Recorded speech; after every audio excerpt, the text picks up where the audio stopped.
الفجر educational foundation, آؤ اپنے رب کی طرف۔ بسم اللہ الرحمن الرحیم، الحمدللہ رب العالمین، والصلاة والسلام علی رسولہ الکریم وعلی آلہ وصحبہ اجمعین۔ رب اشرح لی صدری ویسر لی امری واحلل عقدۃ من لسانی یفقہوا قولی۔ وقال عز وجل فی القرآن المجید اعوذ باللہ من الشیطان الرجیم، بسم اللہ الرحمن الرحیم، قل هل يستوی الذین یعلمون والذین لا یعلمون اما بعد۔ تمام تعریفیں اس اللہ عز و جل کے لائق و زیبا ہیں جو تمام جہانوں کا بنانے والا اور اسے پالنے والا ہے، اور درود و سلام اس کے آخری نبی محمد صلی اللہ علیہ وسلم پر۔ سب سے پہلے تو میں تمام لوگوں کا جو اس مجلس میں، اس پروگرام میں جنہوں نے شرکت کی، ان کا استقبال کرتا ہوں۔ جماعت جمعیت کے ذمہ داران، اس مدرسے کے ذمہ داران، اور اسی کے ساتھ ساتھ جو اساتذہ ٹیچرز ہیں، اس کے ساتھ ساتھ جو پیرنٹس ہیں، جو والدین ہیں بچوں کے اور پیارے بچوں میں، ہم تمام کا استقبال کرتا ہوں۔ اور الحمدللہ جو یہ مدرسہ ہے، مدرسہ عمر فاروق رضی اللہ عنہ، اور جو الحمدللہ کچھ بچوں کی اسپیچز وغیرہ جو ہم نے سنی ہیں، واقعی میں یہ قابل تعریف تھی اسپیچز ماشاءاللہ، اور بہت ہی اچھے انداز سے انہوں نے تقریریں دی۔ اللہ تعالیٰ برکت دے ان کے اساتذہ اور ان بچوں کی زندگی میں، اور ان کو جو بچوں نے تقریریں دی اور اس کے لیے مشق اور محنت کر رہے ہیں، اللہ تعالیٰ زندگی میں آپ کو اس پہ قائم رکھے۔ جو علم آپ حاصل کر رہے ہیں اس کو آگے لے کر آپ بڑھیں۔ یہ بڑی اہم بات یاد رکھیں۔ یہ بات میں اس لیے کہہ رہا ہوں کہ میں اپنی پوری زندگی میں بچپن سے لے کر تو تقریباً 21 سال کی عمر تک، جب میں نے IRC اسلامک ریسرچ سینٹر کی بنیاد ڈالی تھی میرے ادارے کی، تب تک میں نے پوری زندگی میں کوئی تقریر نہیں دی تھی، اور جب بھی تقریر کا کوئی موقع دیا جاتا تو اس دن میں چھٹی لے لیتا۔ اسکول میں ہوتا ہے نا کہ آج پریئر میں آپ کچھ بولیں گے 2 جملے، تو میں بھاگ جاتا اس دن نکل کر، یا بیمار پڑ جاتا، یا اسٹیج پہ آنے کے بعد تھوڑا سا چکر کھا کے نیچے بیٹھ جاتا، تو ٹیچرز کیسا تھا کہ ان کو بٹھا دو، یہ بول نہیں سکتے۔ تو یہ بہت بڑی بات ہے کہ یہ بچے ماشاءاللہ اتنی کم عمر میں اتنے اچھے انداز میں اور مختلف زبانوں میں بات کی ہوئی ماشاءاللہ، یہ بہت تعجب کی بات تھی۔ مطلب آپ نے سنی ہوں گی، میں سمجھتا ہوں یہاں اردو میں تقریر ہوئی، اس کے بعد انگلش میں اسپیچ ہوئی۔ ایک مدرسے کے لیے ایک یونیک بات ہے، یاد رکھیں، ہندی میں اسپیچ آئی ماشاءاللہ، ایک وہ ہندی جو عموماً میڈیا میں آپ سنتے ہیں وہ ہندی میں بات کی گئی، گاڑی ہندی جو ہوتی ہے، لیکن لینگویج ہے، زبان، ٹھیک ہے۔ اور پھر عربی میں اسپیچ آئی، میں سمجھتا ہوں کافی لمبی اسپیچ تھی ماشاءاللہ۔ تو ایک بہت ایک یونیک فیچر جس کو ہم کہتے ہیں، ایک بہت ہی خاص قسم کی صلاحیت ہے ماشاءاللہ جو یہ بچوں میں ہے، اور ان کے ٹیچرز جو ہیں، جو یہاں استاد ہیں، ان کے جو پڑھا رہے ہیں، وہ خاص طور سے اس کو اچھے سے گروم کر رہے ہیں، اچھے بڑھاوا دے رہے ہیں، تاکہ یہ بچے آگے چل کے انشاءاللہ عزیز اچھے مبلغ بنے، داعی بنے، ایک عالم بنے، اور اپنے سماج میں جہاں وہ جائیں ان کو انفلوئنس کریں، ان کو اپنے اثر میں رکھے۔ یاد رکھیں، اس لیے کہ جو امام ہوتا ہے، جو عالم ہوتا ہے، ایکچولی وہی قوم کا لیڈر ہوتا ہے۔ سردار بولیے، رئیس بولیے، لیڈر بولیے، رہنما بولیے، الگ الگ الفاظ آتے ہیں، وہی ایکچوئل پرتیندھی ہوتا ہے، وہ ریپرزنٹیٹیو بھی رہتا ہے، وہ بتاتا بھی ہے قوم کیا ہے، کون ہے، اور ساتھ میں وہ ان کو لے کر چلتا ہے، ان کو لیڈ بھی کرتا ہے۔ یاد رکھیں، تو تقریر یاد رکھیے ایک اہم چیز ہے، اس کا ایک اہم حصہ ایک لیڈر کا، یاد رکھیے، چونکہ لیڈر بغیر اچھا مقرر ہمیشہ ہوتا ہے جو بھی لیڈر ہوتا ہے۔ تو بہرحال یہ ایک خاص بات ہے۔ تو مدرسہ الحمدللہ کافی کوششیں کر رہا ہے۔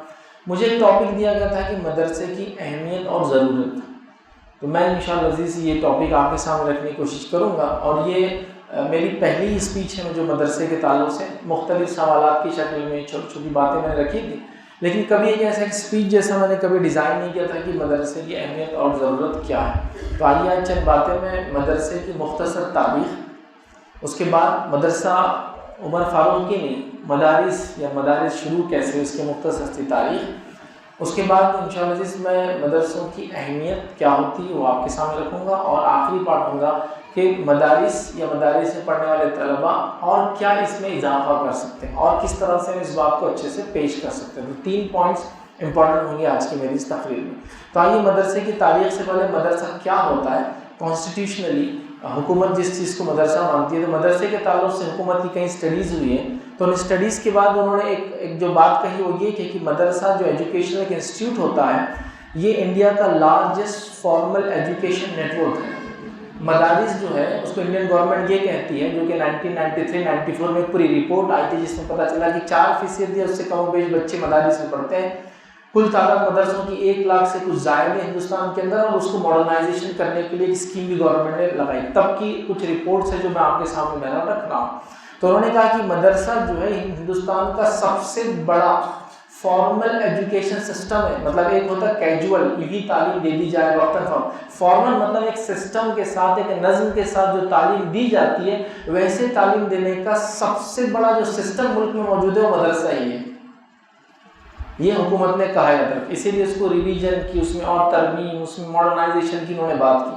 تو آج بھی یاد رکھیے ایک بہت بڑا سسٹم ہے، یاد رکھیے۔ اور یہ کہا جاتا ہے کہ ہندوستان کی جو غریب جو آبادی، غریب جو طبقہ ہے، وہ غریب طبقہ سب سے زیادہ انہی انسٹیٹیوٹ سے فائدہ اٹھاتا ہے۔ ایک اور رپورٹ نے یہ بھی کہا کہ ہندوستان کے اندر سب سے زیادہ جو دینی انسٹیٹیوشن چلائے جاتے ہیں وہ مدرسے ہیں، اور سب سے زیادہ NGOs اسی کے لیے رجسٹرڈ بھی کی گئی، یاد رکھیے۔ تو لہٰذا مدرسہ ایک تعلیمی نظم ہے جو ہمارے ملک میں چلا آ رہا ہے، صدیوں سے چلا آ رہا ہے، یاد رکھیے۔ اور یہ ایک واحد ذریعہ ہے ہندوستان کی غریب مسلم آبادی کے لیے جہاں وہ جا کر فری تعلیم حاصل کر سکتے ہیں۔ مدارس میں فیس بھی ہوتی ہے کچھ مدارس میں، لیکن اکثر مدارس فری ہوتے ہیں۔ تو یہ ایک ایجوکیشن سسٹم ہے، اس کو خود حکومت نے مانا ہے، یاد رکھیے۔ اب آئیے اس کی تاریخ کہاں سے شروع ہوتی ہے، مدارس کی ہسٹری کہاں سے شروع ہوتی ہے؟ تو مدرسے کی تاریخ شروع ہوتی ہے نبی اکرم صلی اللہ علیہ وسلم کی زندگی میں، جب ایک چبوترا طے کیا جاتا ہے اور وہاں کچھ لوگ رہتے ہیں، اور وہاں نبی اکرم صلی اللہ علیہ وسلم کو تعلیم دیتے ہیں، اور وہ لوگ پھر آپس میں ایک دوسرے کو تعلیم دیتے ہیں، جس کو صفہ کہا جاتا ہے، اور وہاں کے جو لوگ ہیں اس کو اصحاب صفہ کہا جاتا ہے۔ تو یہاں سے ایک سسٹم شروع ہوتا ہے تعلیم کا۔ تو مدرسے کی تاریخ جو ہے مسجد نبی سے شروع ہوتی ہے، نبی اکرم صلی اللہ علیہ وسلم کی زندگی سے شروع ہوتی ہے، اور اسلام کی ابتدا سے شروع ہوتی ہے، یاد رکھیے۔ مطلب ایک فارمل لوگ آ رہے ہیں، بیٹھ رہے ہیں، ورنہ نبی اکرم صلی اللہ علیہ وسلم تک ٹیچر کی حیثیت سے، معلم کی حیثیت سے لوگوں کو پڑھا ہی رہے تھے، لیکن ایک جگہ لوگ آتے تھے، جمع ہوتے تھے، وہیں رہتے تھے، وہیں کھاتے پیتے تھے، نبی اکرم صلی اللہ علیہ وسلم کو سکھاتے، پھر وہ آپس میں ایک دوسرے کو سکھاتے جب لوگ نہیں ہوتے۔ یہ تمام چیزیں شروع ہوتی ہیں۔ یہاں سے ہم ایسا کہہ سکتے ہیں کہ یہ پہلا مدرسہ تھا، اور یہاں سے اس کی تاریخ شروع ہوتی ہے۔ لیکن اس زمانے میں مدرسے کی کوئی الگ بلڈنگ نہیں ہوتی تھی، ٹھیک ہے، اور اس کے بعد کے کافی لمبے دور تک ایک الگ بلڈنگ نہیں ہوتی تھی۔ اسی مسجد نبوی میں یا جہاں جہاں مساجد بنتی تھی وہیں کوئی ایک روم ہوتا تھا، کمرہ، اس کے اندر ہی تعلیم دی جاتی تھی اور یہ معاملہ چلتا رہا۔ لیکن جو نظامیہ یا جس کو کہتے ہیں جامعہ اور اس طرح کے جو مدارس ایکسٹیبلش، جس کو کہتے ہیں انسٹیٹیوشن، مطلب جہاں ایک مسجد ہے اور اس کو ایک مدرسہ لگا ہوا ہے، یہ سسٹم کہاں سے چل ہوا؟ تو ہم دیکھتے ہیں 732 عیسوی، سن عیسوی یاد رکھیے، کرسچن ایرا جس کو کہتے ہیں۔ تو سن 32 عیسوی میں یاد رکھیے جامعہ زیتونیہ قائم ہوئی، یاد رکھیے، تونیشیا کے اندر۔ یہ کہا جاتا ہے کہ اس کی تاریخ کا پہلا مدرسہ جو رجسٹرڈ کیا گیا، جو ایک الگ ادارہ اور انسٹیٹیوشن ہوتا تھا جو مسجد سے ہٹ کر تھا۔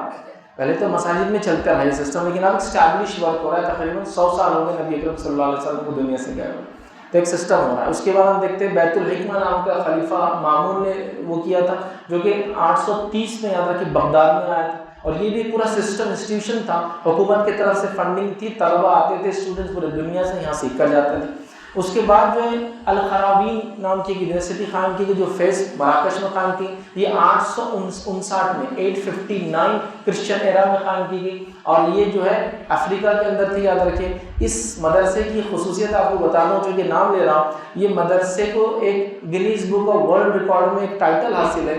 یہ 859 ہجری میں، معاف کرنا، عیسوی میں قائم ہوا، اور یہ دنیا کا واحد ایجوکیشنل انسٹیٹیوشن ہے جو 859 ہجری سے لے کر آج تک چلا رہا ہے، کم و بیش 1160 سال سے مدرسہ چل رہا ہے۔ اس کو اعزاز ہے اور اس کو ریکگنائز کیا گیا، Guinness book of world record میں اس کو ٹائٹل ملا ہے۔ اس مدرسے کی خصوصیت کیا ہے معلوم ہے آپ کو؟ چونکہ اس زمانے کے مدارس ہوتے ایسے تھے، یہ انسانیت کی ضرورت ہوتے تھے، اور جس کو پڑھنا ہوتا تھا اس کو مدرسے آنا ضروری ہوتا تھا۔ کرسچن دنیا کے، پاپائی دنیا کے 2 پوپ یہاں سے فارغین ہیں، یہاں سے پڑھ کر نکلے ہیں اس مدرسے سے، یاد رکھیے، یونیورسٹی آف قرابین، انٹرنیٹ پہ جا کے آپ دیکھ لیں، یہ قائم ہوا جو آج تک چل بھی رہا ہے۔ اس کے بعد جو قائم ہوا، یاد رکھیے، الازہر قائم ہوا قاہرہ کے اندر، قائم کرنے والے تو فاطمی تھے، لیکن بعد میں صلاح الدین ایوبی نے ان سے لے کر بہرحال اس کو سنی تبدیل کر دیا۔ یہ قائم ہوا، یاد رکھیے، 972 عیسوی میں قائم ہوا، یاد رکھیے، قاہرہ کے اندر، اور یہ بھی یاد رکھیے تب سے لے کر آج تک چلا آ رہا ہے، یاد رکھیے، لیکن سیکنڈ نمبر پہ آئیں گا، فرسٹ نمبر پہ تو یہ چلا گیا، ٹھیک ہے۔ تو القاہرہ، الازہر جس کو کہتے ہیں، قاہرہ کے اندر، قاہرہ کے اندر ایجپٹ میں قائم ہوا۔ اس کے بعد یاد رکھیے نظامیہ نام سے ایک مدرسہ جو بغداد میں قائم ہوا، جو کہ 1066 جو عیسوی میں قائم ہوا، اور یہاں سے نظامیہ کا ایک سلسلہ یا جامعات کا ایک سلسلہ چل پڑا، اور یہ سسٹم جو قائم کیا تھا کہ اسکولس ہوں گے، مدارس ہوں گے اور پورے مسلم سلطنت میں ہوں گے، اس کے تعلق سے جو باتیں بہت مشہور ہے پورے یورپ میں اور یورپ کی تاریخ میں لکھا گیا کہ اس کے نام سے نظام الملک الطوسی، ان کا نام حسن بن علی نظام الملک الطوسی، نظام الملک ان کا ٹائٹل تھا۔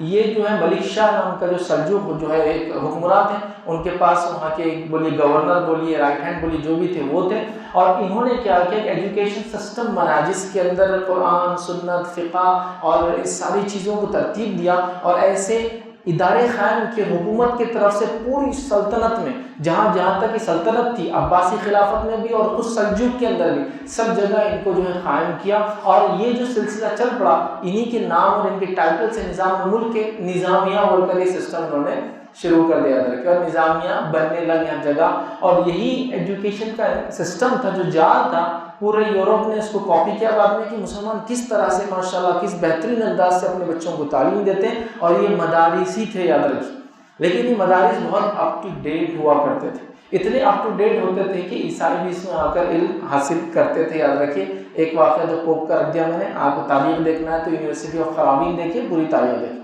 اب آئیے ہندوستان کی طرف آتے ہیں، ہمارے ملک میں، ہمارے ملک میں مدارس جو شروع ہوئی یاد رکھیے، یہ جو ہے سلطان قطب الدین ایبک جیسی یہ ڈینسٹی یہاں آئی اور یہ گورنر اپوائنٹ ہوئے انڈیا کے، یاد رکھیے، اور اس کے بعد ہندوستان کے اندر پہلے مسلمان حکمران، یاد رکھیے، انہوں نے جو ہے آتے ہی یہاں سے مدارس کا سسٹم شروع کر دیا، یاد رکھیے، جامعہ قائم ہونے لگے، مدارس حفظ کے لیے وغیرہ وغیرہ، انہوں نے ایک سسٹم اور نظم باندھ دیا، مساجد جہاں جہاں بنتی اس کے ساتھ ایک جامعہ، ایک انسٹیٹیوشن یا ایک کالج، ایک اسکول بولیے، ایک مدرسہ ساتھ میں ہوا کرتا، اور یہاں سے شروع ہو گیا۔ خلجی ڈائنسٹی ہے، اس کے بعد خلجیہ انہوں نے اس کو کنٹینیو کیا۔ تغلق ہے، تغلق نے اس کو بڑی زبردست رفتار سے اس کو آگے بڑھایا، اور تغلق کے اندر محمد بن تغلق کا اگر آپ نے نام سنا ہو، ایک افسوس کی بات ہے بہت غلط انداز سے تاریخ میں نام لیا جاتا ہے، لیکن صحیح معنی تو یہ تاریخ میں کہا جاتا تھا فول آف انڈین ہسٹری۔ انہوں نے کیا کیا تھا، دلی کو دارالحکومت چھوڑ کر اورنگ آباد کو بنا دیا تھا، جس شہر سے میں آتا ہوں، کیپٹل چینج کیا تھا۔ ہندوستان کا کیپٹل 2 ہی بار چینج ہوا تاریخ میں، ایک محمد بن تغلق کی تاریخ میں یہ دولت آباد جو اورنگ آباد کے اندر وہ قائم ہوا، اور دوسرا شیر شاہ سوری کے زمانے میں کلکتہ شفٹ کیا تھا 7 سال کے لیے انہوں نے۔ تو بس 2 ہی ہندوستان کے میڈیول ایج جس کو بولتے ہیں اس کے اندر کیپٹل بنے ہیں، تو انہوں نے شفٹ کیا تھا، لیکن لوگوں نے ان کو بیوقوف کہا، کیونکہ کیا ہوگا جب ساؤتھ میں سلطنت کیپٹل چلا گیا تو نارتھ ان کے ہاتھ سے چلا گیا، حکومت چلے گئی، لوگوں نے کہا بیوقوف، لیکن ان کا ایک منشا تھا۔ میں نے اس کے اوپر ایک پورا ایک جو دستور ہے مدینہ یونیورسٹی کی، انہوں نے تغلق ڈائنسٹی کے اوپر پی ایچ ڈی کیا ہے، میں نے ان کے کچھ اس جو مقالہ انہوں نے پیش کیا تھا، میں نے کہا اردو میں کچھ بتائیے اس کے تعلق سے، اور خاص طور سے محمد بن تغلق کا اورنگ آباد کو شفٹ کرنا، تو کہا یہ وہ اکیلا بادشاہ تھا تغلق ڈائنسٹی کا جس نے یہ سوچا کہ ساؤتھ میں اسلام کیسے پہنچیں گا، چونکہ حکومت آ کے وجے نگر تھا ساؤتھ میں، یاد رکھیے کرناٹک سے شروع ہوتا تھا، یہ مہاراشٹر تک آئے، اس سے آگے سلطنتیں بڑھ نہیں رہی تھی، جنہوں نے کہا کہ میں مرکز تبدیل کروں گا، اور وہاں جا کر ایک پورا اسکولنگ اور جامعات کا اور دعوت و تبلیغ کے شعبے کھولے گئے، جنہوں نے ساؤتھ انڈین لوگوں کو دعوت دی، اور ان کا کہنا تھا کہ محمد بن تغلق کی کوشش کا نتیجہ تھا تو ساؤتھ انڈیا میں اسلام اتنے اچھے سے پھیلا، اور یہ بغیر جنگ کے پھیلا، یاد رکھیے، وہ ایک الگ انداز سے انہوں نے کام کیا تھا، تو مرکز کی تبدیلی صرف اور صرف دعوت و تبلیغ کے لیے انہوں نے کیا، یاد رکھیے، اور مسجد اور مدارس کا سسٹم قائم کیا۔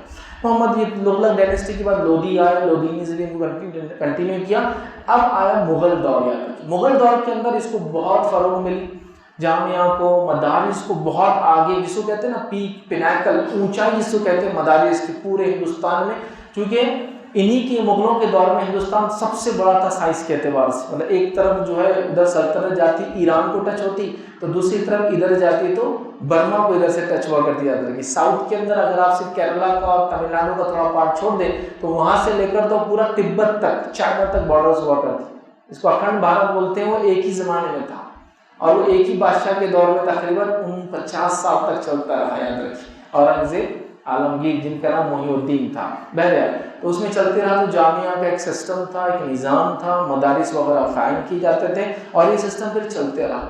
اورنگزیب کے دور میں یاد رکھیے ایک شخص نے تھوڑا اس میں ترمیم کی اور کہا کہ اس کو تھوڑا ماڈرنائز کرتے ہیں، اس کے اندر جس کو ہم کہتے ہیں جو علوم دیے تھے، وہ جو ہے منقولات ہیں جو دیے جاتے تھے، انہوں نے کہا کہ منقولات کے ساتھ ساتھ جو ہے معقولات بھی ڈالے جائیں گے، مطلب کنٹمپرری سائنسز کو بھی ایڈ کیا جائے گا۔ پھر انہوں نے اس کو ایڈ کر دیا. ان کا نام جو ہے جو کہا جاتا ہے وہ یہ تھا نظام الدین ملا ان کا نام تھا. اور اسی سے یاد رکھے جو انہوں نے سسٹم بنایا تھا اس کو درس نظامی کہا گیا. اور درس نظامی بڑا مشہور سسٹم تھا پڑھانے کا جو تقریباً 3 سینچری سے چلا آ رہا ہے. آج بھی مدارس میں درس نظامی سنا ہوگا, وہ سسٹم چلا آ رہا ہے. تو انہوں نے کیا کیا تھا, دینی تعلیم کے ساتھ ساتھ دنیاوی تعلیم کو اٹیچ کرنے کا ایک ماڈیول بنا کے دیا تھا, اور وہ کافی مشہور ہے. یاد رکھے اورنگزیب کے زمانے میں برٹش دور جب آیا, یاد رکھے تو برٹشرس نے مدارس کو ختم کرنے کی پوری کوشش کی, چونکہ علماء کا ایک بڑا کردار تھا آزادی کے اندر, اور علماء ہی وہ سب سے پہلے لوگ تھے جنہوں نے یہ اعلان کیا تھا کہ ہمارا ملک کا غلام ہے, اس کو آزادی کی ضرورت ہے, لہٰذا ہم انگریزوں کے خلاف آزادی کی جنگ لڑیں گے. تو انگریزوں کا ایک بڑا ذمہ اور کام تھا کہ ان مدارس کو ختم کریں. انہوں نے بہت ساری کوششیں کی, یاد رکھیں, مدارس کو ختم کرنے کی, اور بہت حد تک بہرحال وہ کامیاب بھی رہے, لیکن مدارس کا سلسلہ ختم نہیں ہوا, مدارس چلتے رہے. یاد رکھیں یہاں تک کہ ہمیں تاریخ میں ملتا ہے کہ راجا رام موہن رائے جو ہے برہمو سماج, ایک بہت بڑا سماج ہے, آریہ سماج جیسا ہے نا, برہمو سماج ہے, وہ بھی ایک اللہ کو مانتے ہیں, کہ اس کو نور مانتے ہیں. بہرحال برہمو سماج کہتے ہیں, یہ ہندو تھے, یاد رکھیے, ایک ہائی کاسٹ ہندو تھے. ان کے تعلق سے بھی آتا ہے کہ پٹنہ کے ایک مدرسے میں 9 سال سے لے کر 11 سال تک کی عمر میں انہوں نے بھی فارسی اور عربی کا علم حاصل کیا. تو اگر مدارس اتنے وسیع تھے, ان کا علم اتنا زیادہ تھا, اور ان کے ہاتھ اتنے کھلے تھے کہ نان مسلم بھی آ کر پڑھتے تھے. راجا رام موہن رائے کی آپ سیرت دیکھیں, آن لائن موجود ہے, اس میں خود لکھا ہے, ان کے والد نے خود کہا کہ میں نے اپنے بچے کا داخلہ 9 سال کی عمر میں پٹنہ کے ایک مدرسے میں کیا تھا. 2 سال میں اس نے فارسی اور عربی سیکھی, اور پھر اس کے بعد دوسرے فن اور علوم کے لیے وہ بنارس گیا, اور بنارس میں اس نے سنسکرت اور ہندو مذہب پالی وغیرہ کے تعلق سے علم حاصل کیا. تو گویا مدرسے ہمارے یہ انسانیت کی ضرورت ہے. یاد رکھیں لوگ اس کے بغیر اپنے آپ کو کامیاب نہیں پاتے تھے. Arabic was the language of science, عربی جو تھی وہ سائنس کی زبان تھی. تو جس کو سائنس سیکھنا ہوتی وہ عربی مدارس میں آتا ہی, جو کہ اس کے بغیر اس کو سائنٹیفک نالج نہیں مل سکتا تھا. تو مدارس کا زبردست بنیادی اور اہم رول رہا, یاد رکھے, سماج کو آگے لے جانے میں. حتیٰ کہ نان مسلم سماج نے بھی, غیر مسلموں نے بھی, عیسائیوں نے, بالخصوص یہودیوں نے, پھر کہوں گا عیسائیوں نے, اور ہمارے برادران وطن نے بھی ان سسٹم سے فائدہ اٹھایا ہے. یاد رکھیں. چلیے آگے بڑھتے ہیں. اب مدارس آج جو ہمارے ملک میں چلتے ہیں وہ 4 قسموں میں ہم تقسیم کر سکتے ہیں اس کو. پہلی قسم ہوتی ہے مکتب, جس کو بولتے ہیں. بنیادی طور سے بچہ آتا ہے, عربی وغیرہ سیکھتا ہے, کچھ سورے سیکھتا ہے, چند چیزیں کرتا ہے, قرآن کا ناظرہ کرتا ہے, فارغ ہو جاتا ہے. مکتب بولتے ہیں. مکاتب کے بعد یاد رکھیے جو ہے مدرسہ ہے. مدرسہ کیا ہوتا ہے, سیکنڈری ایجوکیشن ہے, وہاں آ کے تھوڑا سا قرآن, سنت, علوم القرآن وغیرہ وغیرہ اس کے اندر وہ سیکھتا ہے. یاد رکھیں. تیسرا ہوتا ہے دارالقرآن, دارالتحفیظ یا دارالتجوید, مطلب جہاں قرآن سیکھتے ہیں, تجوید سیکھتے ہیں, قرآن حفظ کرتے ہیں, حفظ کے ادارے سمجھ لیجیے, کہہ لیجیے. تو قرآن جب میمورائزیشن ہوتا ہے یہ ادارے کی قسم ہوتی ہے. اور چوتھا ہوتا ہے جامعہ کہتے ہیں. یہ حکومت ہند نے تقسیم کی, یاد رکھی, گورنمنٹ نے کی. اس طرح سے مسلم ایجوکیشن چلتا ہے. تو جامعہ کو کہتے ہیں ہائر ایجوکیشن, مطلب بنیادی تعلیم ہونے کے بعد فقہ ہے اور آگے کی چیزیں جو سیکھتا ہے وہ جامعہ میں جاتا ہے, مدرسے کے ہٹ کر. ایک ہائر ڈگری یونیورسٹی سمجھ لیجیے, مدرسہ کالج تک ہے, یہ یونیورسٹی ہے. تو انہوں نے اس طرح سے اس کو 4 حصوں میں تقسیم کیا, اور میں سمجھتا ہوں اچھی تقسیم ہے سمجھنے کے لیے. ایسے ہی ہوتا ہے. مکتب مسجد میں چلتا ہے, کبھی کبھار مدرسہ بھی اس میں ہوتا ہے. جامعہ پھر کیا ہوتا ہے, کئی مکاتب اور مدارس سے بچے پڑھ کر ایک بڑے جگہ جاتے ہیں ہائر ایجوکیشن کے لیے, وہ جامعہ کہلاتی ہے. ٹھیک ہے. اور ایک حفظ کے لیے شعبے ہوتے ہیں ہر جگہ, تو انہوں نے کہا دارالقرآن ہوتا ہے. بہرحال تو 4 حصوں میں بانٹ سکتے ہیں. اب مدارس میں اکثر جنرلی ہر چیز فری ہوتی ہے ماشاءاللہ, اور اس کے ساتھ ساتھ یاد رکھیے بنیادی تعلیم یہی ہے جو بچوں کو مسلمان آج دی جاتی ہے. یہاں نان مسلم مدارس میں نہیں پڑھتے ہیں, یاد رکھیے. اب نان مسلمس کا مدارس میں کوئی فن علوم نہیں, اس لیے کہ عربک اب سائنس کی زبان نہیں رہی, فارسی اب ادب کی زبان نہیں رہی, اور نہ ہی اردو اب اتنی چلن میں ہے. تو لہٰذا اب ہمارے غیر مسلم بھائی اس میں کوئی انٹرسٹ نہیں پاتے, تو لہٰذا نان مسلم بچوں کے انرولمنٹ اب جامعات وغیرہ مدرسوں میں نہیں ہوتے تھے, پہلے ہوا کرتے تھے. اب آئیے مدرسے کی اہمیت کیا ہے وہ جانتے ہیں. یہ بہت اہم چیز ہے, یاد رکھیں, اس کو سمجھنا ہے. کیونکہ ہمارے پاس ایک تھاٹ پروسیس یہ سوچیے کہ ہم کو اب صرف اسکول کی ضرورت ہے, ہم کو اب کالجز کی ضرورت ہے, ہم کو اسکول کی بھی ضرورت ہے, ہم کو کالج کی بھی ضرورت ہے. لیکن کسی ایک چیز کی ضرورت ہونے سے دوسری چیز کو ختم کر دینا, یہ تو کوئی صحیح چیز نہیں ہے. مطلب ایک چیز کی ضرورت ہے, ہاں اسکول کی بھی ضرورت ہے, ہم کو کالج کی بھی ضرورت ہے, یونیورسٹیز کی ضرورت ہے, لیکن کیا اس کا معنی ہے کہ ہم جامعوں کو مدارس کو ختم کر دیں اور صرف اس کی طرف بھاگے؟ نہیں, یہ غلط سوچ ہے. یہ سوچ کو ہم کو بدلنے کی سخت ضرورت ہے. ٹھیک ہے, ہم یہ کہہ سکتے ہیں کہ مدرسے اتنے ماڈرن نہیں ہیں ابھی, اس میں سکھائے جانے والے علوم اور فن ابھی نکلتی طلبا کو اسٹوڈنٹ کو جاب نہیں دیتے ہیں، مانتا ہوں میں یہ چیز، لیکن کیا اس کا مطلب ہے سسٹم چھوڑے؟ نہیں، سسٹم کو ہم اپ گریڈ کریں گے، سسٹم کو اپڈیٹ کریں گے، یاد رکھیں۔ دیکھیے میں مثال دیتا ہوں سب کو بات کو سمجھنے کے لیے، جو لوگ ایجوکیشن فیلڈ سے وہ اس چیز کو سمجھیں گے۔ عیسائیوں نے یہ طے کیا، پہلے عیسائی اسکول کالجز غیر عیسائیوں کو تعلیم کی اجازت نہیں دیتے تھے، مسلمان دیتے آئے اور دیتے رہے ہیں، جب ہم نے بند کیا انہوں نے شروع کیا، پھر تو انہوں نے یہ ایک طے کیا کہ ہم لوگ عیسائی جو مدارس ہوتے ہیں اس میں غیر عیسائی کو بھی داخلہ دیں گے، اور اس سسٹم آف ایجوکیشن کو کہا گیا کانوینٹ سسٹم آف ایجوکیشن۔ مطلب ہوتا ہے کہ چرچ بنتا تھا، چرچ کے بعد ایک مدرسہ ہوتا تھا عیسائی مدرسہ، اس مدرسے میں صرف عیسائی پڑھتے تھے۔ چرچ نے تقریباً 18ویں صدی میں یہ پاس کیا کہ ہم غیر عیسائیوں کو بھی تعلیم دیں گے، اور انہوں نے غیر عیسائیوں کو داخلہ دینا شروع کیا، ایک پرسنٹیج میں سے 10%، 20%، 30%، اور انہوں نے داخلہ شروع کیا۔ وہی سسٹم کو آج ہم کانوینٹ بولتے ہیں، کانوینٹ اسکول میں بچہ جاتا ہے، کیا ہوتا ہے کانوینٹ تعلیم تو سب سے اچھی تعلیم ہے، کانوینٹ فلاں ہے۔ اور میں سمجھتا ہوں تمام لوگ احسان مند ہیں کہیں نہ کہیں ہم میں سے جو ان اسکولوں میں پڑھ کر آئے ہیں، یا ان کے اسپتالوں میں پیدا ہوئے ہیں، یا ان سے ریلیف اور ایڈ لی ہو، یا ان سے بیماریوں کا علاج کروایا ہو۔ مطلب آپ کو نہ چاہتے ہوئے بھی اس چیز کو ماننا ہی پڑے گا۔ 2% سے کم ہوتے ہیں ہمارے عیسائی برادران وطن، لیکن تعلیم کے اندر میں سمجھتا ہوں 40 سے 50% سے اوپر کا ان کا شیئر ہولڈنگ ہے، یاد رکھیں اتنا وہ کرتے ہیں۔ تو انہوں نے کیا کیا، عیسائی تعلیم کو غیر عیسائیوں کے لیے کھولا، اور کچھ جدید علوم کو انٹروڈیوس کر دیا کہ بھائی عیسائیت میں بائبل پڑھیں گے فلاں، تو غیر عیسائیوں کے لیے یہ سبجیکٹ پڑھائے جائیں گے، کامن سبجیکٹ ایک ساتھ پڑھیں گے، ان کامن وہ کریں گے۔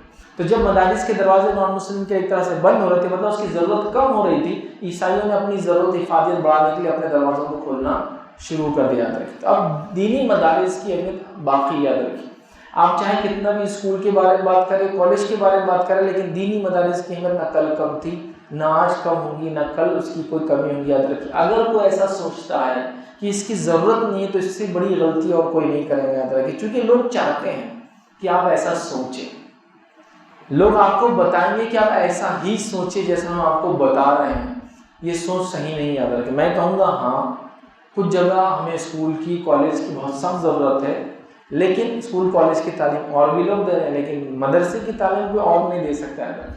اور میں بڑے افسوس سے یہ بھی کہوں گا آپ کو کہ کچھ جگہ اگر مدرسے نہیں ہوں گے تو حکومت مدرسے خود کھول کر چلانے والی، یاد رکھیں ختم نہیں ہوگا سسٹم، کیونکہ ان کو معلوم اس کے بغیر مسلمانوں کو تعلیم دینے کا کوئی ذریعہ نہیں، تو لہٰذا ہمارا اس فیلڈ میں ہونا اور ایکسل کرنا، اس میں آگے جانا بے حد ضروری۔ یاد رکھیں اس بات کو۔ تو آئیے مدارس کی اہمیت کیا ہے۔ پہلی چیز مدارس دین کے قلعے، یاد رکھیں مدارس دین و ایمان کی حفاظت کے لیے بے حد ضروری ہے، چونکہ یہ دین و ایمان کی حفاظت کے مراکز ہیں، سینٹر پوائنٹس ہیں۔ یہ امپورٹنٹ آسپیکٹ یاد رکھ لیجیے آپ، یہ دین و ایمان کی حفاظت کے لیے بے حد ضروری ہے۔ اگر مدارس کا سسٹم ختم ہو جائے گا، جس کے پروڈکٹ علماء ہوتے ہیں، جس کا پروڈکٹ حفاظ ہوتے ہیں، جس سے نکلنے والے لوگ، اور اس سے آگے جب عالم ہو جاتے ہیں تو فاضل، مفتی اور دیگر فن اور علوم میں جاتے ہیں، اگر یہ بند ہو جائیں گے، یاد رکھیے تو قوم اور ملت کی دینی اور ایمانی حفاظت ختم ہو جائیں گی، اور قوم پستی کی طرف جانا شروع ہو جائیں گے۔ جیسے میں آپ کو بتا رہا ہوں آج 4% ہی بچے ہیں جو ہمارے مدارس میں پڑھتے ہیں، جو کہ بہت کم تعداد ہے، بہت کم ہے۔ ہاں مکتب کی تعداد تھوڑی اور بڑھا لیجیے آپ کی، ہو سکتا ہے 7، 8، 10% بچے مکاتب میں پڑھتے ہوں گے، لیکن اس سے زیادہ نہیں ہے، ایسا نہیں ہونا چاہیے، کیونکہ بیسک عربک تعلیم یاد رکھیے بچوں کو یہیں سے ملتی ہے۔ تو یہ ہمارا دین اور ایمان کی حفاظت کا ذریعہ ہے، یہ قلعے ہیں ایک طرح سے، یاد رکھیے ان کی بقا ضروری ہے۔ اگر یہ نہ ہوں گے تو پھر یاد رکھ لیجیے دین و ایمان کی حفاظت کرنے والے، آپ نے سمجھ لیجیے دین ایمان تو ہے، دولت ہے، اور اس پہ گارڈز کھڑے بھی نہیں تو کیا ہوں گے، لٹ جائیں گے۔ یاد رکھیں تو یہ ضروری یاد رکھیں۔ دوسری چیز یاد رکھیں مدارس کی اہمیت یہ ہے کہ دینی تعلیم اور دینی علوم کی بقا کا یہ مرکز ہے۔ دینی تعلیم کی دینی علوم، جتنے علوم اور فن ہیں کہاں باقی رہیں گے؟ یہ دینی تفسیر ہے، علوم القرآن ہے، علوم الحدیث ہے، فقہ ہے، کئی فن ہے، تاریخ ہے، کیسے باقی رہیں گے جبکہ مدارس باقی نہیں رہیں گے؟ تو یہ مدارس دینی فن اور دینی علوم کی بقا کے مرکز ہے، یاد رکھیں۔ اگر یہ ہٹ جائیں گے تو یہ دینی فن اور علوم بچ نہیں سکتے، یاد رکھیں، یہ آپ زیادہ دن بچا نہیں پائیں گے اس کے بغیر، تو لہٰذا ان کی بہت ضرورت ہے، یاد رکھیں۔ اصلاح معاشرہ اور دعوت اسلام کی یہ مرکز ہے، اصلاح معاشرہ کیسے کریں گے آپ؟ اصلاح معاشرہ بتائیے، مدارس نہیں، عالم نہیں بنیں گے، پھر اصلاح معاشرہ کون کریں گے؟ میں اور آپ نہیں ہو سکیں گے۔ بنیادی طور سے آپ دیکھیں تو یہ علماء ہی کر سکتے ہیں اصل کام، یاد رکھیے بنیادی تو یہی، یا پھر وہ کم از کم لوگوں کو ٹرین کریں گے جس سے پھر ہم جیسے لوگ آگے بڑھیں گے۔ لیکن آپ کہیں نہیں ہم کو کوئی ٹیچر بھی نہیں چاہیے، مولوی بھی نہیں چاہیے، ہم سب کر لیں گے، نہیں ہو سکتا ہے، ناممکن ہے۔ کیونکہ ہم جو بھی کرتے ہیں وہ نان عربک بیسس پر کرتے ہیں، ہمیں سے اکثر لوگ دعوت تبلیغ کام کرتے ہیں، عربی بنیاد نہیں ہوتی ہماری۔ ہم کیا کرتے ہیں، جو کتابیں عربی سے ترجمہ ہو گئی ہیں، جو ترجمے اردو میں ہوتے ہیں، انگلش ہوتے ہیں، ہندی ہوتے ہیں، مراٹھی ہوتے ہیں، ان کو پڑھتے ہیں، یا پھر علماء سے کانٹیکٹ کرتے ہیں جو ہم کو اردو زبان میں اور زبانوں میں سکھاتے ہیں جو عربی نہیں ہوتی ہے، ہم اس میں سیکھ کر جاتے ہیں، لیکن اصل تک تو ہماری پہنچ رسائی ابھی بھی نہیں ہے۔ تو لہٰذا دین لوگوں کی اصلاح کرنا ہے، دعوت اسلام کا کام کرنا ہے، تو مدارس کے بغیر، مدارس کے فارغین کے بغیر، علماء کے بغیر یہ کام ناممکن ہے، یاد رکھیے۔ تو لہٰذا اگر آپ اصلاح معاشرہ چاہتے ہیں، سماج کا سدھار، اسی طرح جو آپ چاہتے ہیں کہ جو ہے سماج کے اندر دعوت اسلام کا کام ہو، تو ان مدارس کی بقا ضروری ہے۔ تو ان کی بقا کے لیے جو کرنا ہے وہ سارے کام کرنا مجھے اور آپ کو ضروری ہے۔ اسی طرح جو ہے دین اسلام کی صحیح ترجمانی مدارس ہی کر سکتے ہیں۔ دین اسلام کی صحیح ترجمانی، چونکہ یہ قرآن سنت صحابہ کا جیسے فہم تھا، اس کے اصل زبان عربی میں سمجھتے ہیں، تو صحیح ترجمانی یہی لوگ کر سکتے ہیں۔ اگر یہ مدارس کا سسٹم ختم ہو جائے، مدرسوں کو ہم ویک کر دیں، مدرسوں کو جو ایڈ کی ضرورت ہے ہم نہ دیں، مدرسوں کی فری تعلیم کو باقی رکھنے کے لیے ظاہر سی بات ہے خرچہ ہے اس کا، ہم اگر اس میں تعاون نہ کریں، نتیجہ یہ ہوگا، یاد رکھیے کہ ہمارے صحیح ترجمانی کرنے والے لوگ نہیں ہوں گے۔ اور آج آپ دیکھیے میڈیا وغیرہ کے اندر جو جا کے مسلمانوں کی ترجمانی کر رہے ہیں، اس میں دو قسم کے لوگ ہیں، ایک میرے جیسے لوگ ہیں جو پھر نان عربی بیک گراؤنڈ سے آئے ہیں، اور دو وہ لوگ ہیں جو پیسے کھلا کر لا کر بٹھائے جا رہے ہیں، تیسرا کوئی نہیں ہے۔ میڈیا میں جو ترجمانی مسلمانوں کی کر رہے ہیں، دو قسم کے لوگ کر رہے ہیں، ایک وہ لوگ کر رہے ہیں، یاد رکھیں جو غیر عربی داں ہیں، وہ کر رہے ہیں جا کے، کبھی کبھی اردو بھی نہیں آتی ہے، بیسیکلی انگلش سے پڑھے ہوئے ہیں، وہ چاہ کے سمجھانے کی کوشش کر رہے ہیں۔ یا دوسرا طبقہ وہ ہے جو پیڈ ہے، ان کو پیسے دیے جا رہے ہیں، آ کر بیٹھے تو کوئی آ کر کسی عورت کے ان پہ پنچ مار دے رہا ہے، چلتے ہوئے پروگرام میں کروڑوں لوگ دیکھ رہے ہیں، اس میں یہ حرکت کرتا ہے، وہ گالی بک رہا ہے اپنے منہ سے، داڑھی وغیرہ رکھ کر کی پتہ نہیں اصلیت کیا ہے اس کی، پھر وہ جا رہے ہیں۔ تو صحیح ترجمانی کیسے ہوں گی جب تک مدارس سے نہیں ہوں گے؟ پھر ان کے سٹینڈرڈس کو آپ اتنا ریز کریں گے کہ یہ قوم اور ملت کی ضرورت ہوگی، پھر وہ لوگ ہمارے جا کے اصل ترجمانی کریں گے، ہم کون ہیں، قوم کیا ہے، مسائل کیا ہے، قوم کو کس طرف بڑھنا ہے، کن چیزوں سے بچنا ہے، کن چیزوں کی طرف بڑھنا ہے، کون بتائے؟ ہر آدمی اپنے دور سے سمجھ رہا ہے، آپ کو لگ رہا ہے بزنس تو آپ نے قوم بزنس کرے بغیر کامیاب نہیں ہو سکتی، آپ پالیٹکس میں تو آپ کہہ رہے قوم پالیٹکس میں بغیر کامیاب نہیں ہو سکتی، کوئی تیسرا انسان کوئی چیز دیکھ رہا ہے اگر قوم فلسفہ جب تک نہ بڑے کامیاب نہیں ہو، سب اپنی باتیں کریں، لیکن اصل ترجمانی اس امت کی، امت میں جو یہ مدارس کر سکتے ہیں، ان کے فارغین جو الگ الگ نام سے پکارے جاتے ہیں، یہ کریں گے قوم اور ملت کی ترجمانی اہم۔ اسی طرح یاد رکھیں دینی اور ملی مسائل کا حل یہیں سے ملتا ہے، مدارس سے۔ آج بھی دیکھیے آپ چاہے کچھ بھی ہو جائے، اگر گھر میں اللہ نہ کرے نکاح اور طلاق کی بات آ جائے تو کہاں جاتے ہیں آپ بولتے چلو علماء کے پاس، چلو مدارس میں وہیں مسئلے کے حل ملیں گے، طلاق ہوئی ہے نہ ہوئی، نہیں ہوئی، ایسا نکاح ہوتا ہے نہیں ہوتا ہے۔ تو آج بھی وہی دینی اور ملی مسائل کا حل ہے۔ سماج کو کوئی مسئلہ پیش آ گیا تو کہاں لوگ دوڑتے ہیں؟ دوڑتے ہیں علماء کے پاس، دانشور قوم کے، مالدار قوم کے، تاجر قوم کے، فوراً علماء کی طرف رجوع کرتے ہیں، میٹنگز بٹھائی جاتی ہے، پھر وہ علماء کے رہنمائی میں، مدارس کے رہنمائی میں کمیٹیز قائم ہوتی ہے، سب کمیٹیز بنتی ہے، وہ جا کر کام کرتی ہے۔ تو یہ بڑی اہم چیز ہے، آپ نے CNRC کی کیس میں دیکھا ہوگا یہ ساری چیزیں، ہے نا۔ اس سے پہلے اگر چل جاؤ تو جنگی آزادی کی تاریخ پڑھ لیجیے، علماء کردار وہ دیکھ لیجیے، اس سے پہلے جائیے جب بھی کوئی فتنے فساد ہے تو علماء کس طرح سے اس کے خلاف کھڑے رہے۔ تو بہرحال یہ حقیقت میں قوم اور ملت کے جو مسائل کا حل ہے وہ یہیں سے ہو سکتا ہے۔ مدرسے کی اہمیت پہ یہ بات بھی یاد رکھ لیجیے، یاد رکھیے مدارس کو قائم کرنا، اس میں علم حاصل کرنا، اس پر خرچ کرنا، یہ سلف کا طریقہ رہا ہے۔ سلف صالحین نے یاد رکھے اس پہ خرچ کیا ہے، مطلب مدارس میں جا کر علم حاصل کرنا، اس کے بعد مدارس کو قائم کرنا، مدارس پر خرچ کرنا، یہ سلف کا طریقہ ہے۔ سلف صالحین کے واقعات موجود ہے کہ کس کو صدقہ دے تو کہتے ہیں طالب علم صدقہ تو سب سے افضل صدقہ ہے۔ تو سلف صالحین کا یہ طریقہ رہا ہے کہ مدارس کے ذریعے علم کو پھیلایا گیا، دیکھیے اسی طرح مدارس میں جا کر علم حاصل کیا گیا، اور اسی طرح جو ہے یاد رکھیے اس پر خرچ کیا گیا، یہ اسلاف کا طریقہ ہے۔ تو ہم بھی اس معاملے میں آگے بڑھے ہوئے۔ اسی طرح جو ہے تزکیہ نفس کا مرکز ہے یہ مدارس. اگر مدارس ختم ہو جائیں تو بد اخلاقی بالکل عام ہو جائے گی. الحمدللہ میں جانتا ہوں دنیا میں اتنی برائیاں ہیں جو مختلف لوگ مختلف ڈگریاں حاصل کرنے کے بعد بھی کر رہے ہیں. ان کے اندر اگر سب سے بااخلاق سب سے باکردار اگر کوئی لوگ ہے، اگر کنٹمپرری ایجوکیشن، ریلیجیس ایجوکیشن مطلب عصری اور دینی علوم ملا کر، اور دینی علوم میں تمام مذاہب کو بھی ملا لے الحمدللہ، تو مدارس کے طالب علم سب سے بہترین اور سب سے بااخلاق لوگ ہوتے ہیں. اتنے کیسز ہمارے ملک عزیز میں ہوئے 2014 کے بعد، ایون ایسی حکومت آنے کے بعد کہ جو ایک مذہب کے نام پہ نعرے لگا رہی ہے.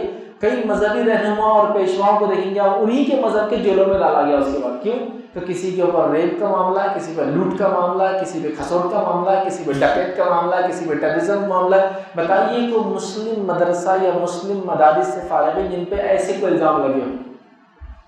نہیں. مثالیں کہ یہ مدرسے کے اندر ریپ ہوا لوگوں عورتوں کا، یہ مدرسے کے اندر ڈکیت کرتے تھے یہ لوگ، یہ مدرسے میں سونا چاندی لوٹی گئی، یہ لوگوں نے فلاں کے نام پہ لیا. نہیں ہے مثالیں. میں کہہ رہا ہوں نا، ایسے لوگوں کی بھی مثالیں نہیں جس کو ہم بولیں گے یہ حق پر نہیں ہے، ان میں بھی مثالیں نہیں ایسی.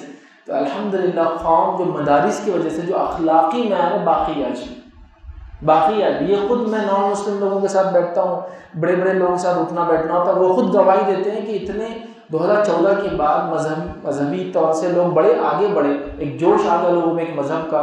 اس کے باوجود بھی سب سے زیادہ لوگ اسی اسنا میں پکڑے گئے. بڑے بڑے نام لے سکتا ہوں میں، جن کے مرد اور جن کے فالوورز کروڑوں میں جاتے تھے، آج جیلوں کے اندر بند ہے. ریپ کیس ہے، فلاں کیس ہے، یہ کیس ہے، وہ کیس.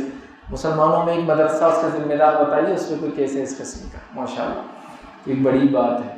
تو اگر یہ مدارس ختم ہو جائیں گے نا تو اخلاقی طور سے گراوٹ آ جائیں گی قوم کے اندر اور ملت کے اندر. تو ان کا بقا ضروری یاد رکھے. تزکیہ نفس کے مراکز ہوتے ہیں، ان سے نکلنے والے طلباء لوگوں کو تزکیہ نفس کی تعلیم دیتے ہیں، اچھے اخلاق کی تعلیم دیتے ہیں، خود اس پر قائم ہوتے ہیں، دوسروں کو اس کی طرف دعوت دیتے ہیں، بلاتے ہیں. یاد رکھے. اسی طرح یاد رکھیے مدارس کی اہمیت یہ ہے کہ مدارس کے بغیر امت کی بقا خطرے میں پڑ جائیں گی، اس لیے کہ ان کا ایمان خطرے میں ہو جائے گا. اس کے نتیجے میں ان کی بقا، ان کا باقی رہنا یاد رکھیے خطرے میں ہوگا. دیکھیے ہم امت ہیں تو امت کی پہچان اس کے دین، ایمان اور توحید سے ہے. اگر یہ ختم ہو جائے تو پھر آپ اور ان میں کیا فرق ہے مجھے بتائیے؟ توحید چھوڑ کر باقی ساری چیزیں، پھر وہ بھی روزہ رکھ رہے، آپ بھی روزہ رکھتے ہیں، ان کے پاس بھی زکوٰۃ کا سسٹم ہے، آپ بھی زکوٰۃ دیتے ہیں. اصل چیزیں ہم توحید کے ساتھ یہ کام کرتے ہیں جو ان کے پاس موجود نہیں ہے. تو توحید ختم ہو جائیں گی تو باقی سب چیزیں ریچولس ہوں گی، کسٹمز بن جائیں گے، خالی رسومات باقی رہ جائیں گے. تو یہ مدارس اس کا جو ہے ایک مرکز ہے. مدارس وہ جگہ یاد رکھے جو فتنوں سے آگاہی کا مرکز ہے. مطلب جب فتنے آتے ہیں تو یہ مدارس ہوتے ہیں جو سب سے پہلے امت کو بتاتے ہیں دین و ایمان کے اعتبار سے کیا تمہارے لیے فتنہ ہے. مدارس یہ کام کرتے ہیں. کتنے عجیب و غریب قسم کے فتنے دنیا میں پھیل رہے ہیں. آپ کو کیا کہوں، دنیا میں لوگوں کو پتہ ہونے کے باوجود بھی، ساری چیزیں ظاہر ہونے کے باوجود بھی جہالت اتنی عام ہے اور فتنے اتنے عام ہو رہے ہیں کہ ہر آئے گئے دن، ہر مہینے سننے فلاں نبوت کی دعوت کر رہے ہیں. ہمارے پڑوسی ملک سے کبھی آتے تو سیدھے ہاتھ کی طرف، تو کبھی الٹے ہاتھ کی طرف ملک سے آتے تو کبھی ہمارے ملک میں، ہمارے علاقوں. تو جہالت اتنی عام ہے. فتنوں سے کون ہم کو آگاہ کریں گے؟ یہ مدارس اور اس کے فارغین ہوتے ہیں جو جب فتنہ آتا ہے امت پر دین و ایمان کے اعتبار سے تو وہ فوراً آگاہی کرتے ہیں کہ یہ فلاں ہے، یہ فتنہ ہے، یہ فساد ہے، اس سے دور رہو، اس سے اجتناب کرو، یہ ٹیکنالوجی اچھی ہے، ٹیکنالوجی بری ہے، یہاں مت جاؤ، یہ مت کھاؤ، یہ مت کرو، یہ چیز ایسی ہے. یہ لوگ کرتے ہیں. یاد رکھیے مختلف ذرائع سے جمعہ خطبہ ہوتے ہیں، پروگرامس ہوتے ہیں، دعوت و تبلیغ کے جو مشن ہوتے ہیں، جو فارغین نکل کے کام کرتے ہیں، تو یہ فتنوں سے آگاہی اور بچانے کا ایک ذریعہ ہے مدارس. یاد رکھیں. اسی طرح جو ہے مدارس کے اندر کسی بھی قسم کا خرچ یہ صدقہ جاریہ ہے. اس بات کو یاد رکھیں. مدارس کے اندر کسی بھی قسم کا خرچ آپ کرتے ہیں یہ صدقہ جاریہ ہے. چونکہ علم ہے جو آپ چھوڑ کر جا رہے ہیں، جس کے لیے آپ خرچ کر رہے ہیں، وہ بچے علم حاصل کریں گے، اس علم کے ذریعے نہ جانے کتنے لوگوں کو وہ دعوت دیں گے، کتنوں کی اصلاح کریں گے، کتنوں کی زندگیاں بدلیں گے. تو مدارس میں آپ کچھ بھی خرچ کرتے ہیں یہ آپ کے میرے لیے ثواب جاریہ ہے.